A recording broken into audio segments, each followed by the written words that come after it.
Sasa tunafurahia sana, mimi nafurahia sana. Wanjohi is more than a friend for more than 15 years. Tumeona mmemshika na mmemshtaki na money laundering. Hiyo ni ukora mmefanya na hiyo itawafikia nyinyi. Msifikiria ati mtaenda scot free kwa sababu ya kuwekelea Wanjohi. Hiyo mambo yote yenye mmefanya, nawaambia by the time naweka hii kamera chini, hata nyinyi hii dunia na hii mchanga ya hii nchi itawakula kwa sababu mmedanganyana.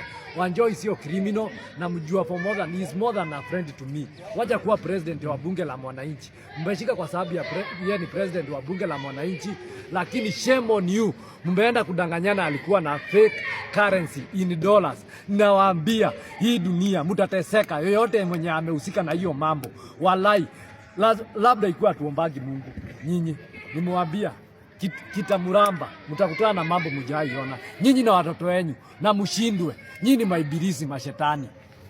Shame on you. Mnaenda kutanganyia watoto wa watu waende kushikwa. Mnaenda kuweka makesi fake huko.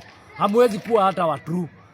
Hiyo ndio mlifundishwa kwa kosi zenyu. Hata hamuna haya, aibu, watu wazima. Mnaenda mtu yoyote, nimesema mtu kama mimi Ole Mbute nimesema mtu yoyote amehusika na hiyo maneno ya kwenda kuwekelea Wanjohi, hiyo maneno atagaramika kwa hii dunia.